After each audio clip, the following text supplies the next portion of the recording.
Summiti Growth Plan Our Pathway to Europe, ku liderët e Ballkanit Perëndimor dhe Komisionerja për zgjerimin e Bashkimit Evropian Marta Kos diskutuan për planin e rritjes, integrimin ekonomik dhe transformimin e rajonit drejt tregut të Bashkimit Evropian, u zhvillua sot në Tiranë. Kryeministri Edi Rama mbajti fjalën hapse në summit, ku theksoi se plani i ri i rritjes për Ballkanin Perëndimor nuk është thjesht një itinerar drejt Brukselit, por një udhërrëfyes drejt lirive dhe mundësive të tregut evropian. Rama u ndal tek dështimet e së kaluarës për bashkëpunimin rajonal, duke theksuar se rajoni ka humbur shumë mundësi teksa ka mbetur peng i konflikteve të vjetra.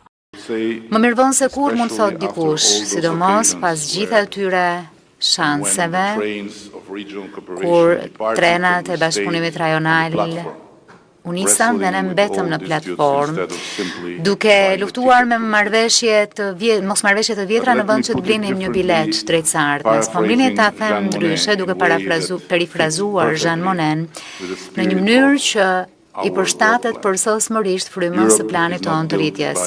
Europa nuk është ndërtuar duke ndënjur në pritje.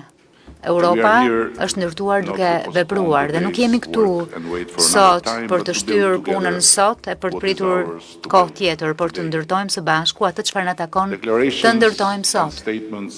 Deklaratat e pohimet kanë vlerë vetëm kur prekin jetët reale, vlejnë kur shkurtojnë distancën midis gjuhës politike dhe jetës përditshme. Njerëzit nuk e ndjejnë integrimin. Ata ndjejnë kostot më të ulura, një udhëtim më të lehtë, kufi më të shpejtë, punë më të mira, lirinë e lëvizjes. Kështu që sot, më lejoni që të rendis disa fakte konkrete, duken si 7 dyer për të çelur midis Ballkanit Perëndimor dhe Europës. Komisionerja për zgjerimin Marta Kos tha se Evropa nuk mund të jetë e sigurt për Ballkanin Perëndimor. Ajo foli për një fazë të re bashkëpunimi dhe angazhimi të ndërsjellë. Komisionerja paralajmëroi se po afron një afat shumë i rëndësishëm qershori, kur përfundon periudha një vjeçare vlerësimit për reformat e pambyllura. Nëse vendet e rajonit nuk përmbushin detyrimet, rrezikohet humbja e 300 milion eurove të destinuara për to.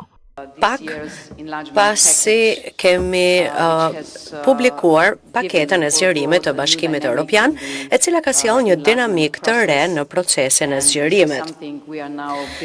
Dhe tashmë kjo është një çështje me të cilën ne po punojmë dhe me rezultatet të cilave ne po punojmë, dhe gjithnjë e më shumë kjo çështje ka të bëjë me sigurinë dhe Europa nuk mund të jetë e sigurt pa Ballkanin Perëndimor.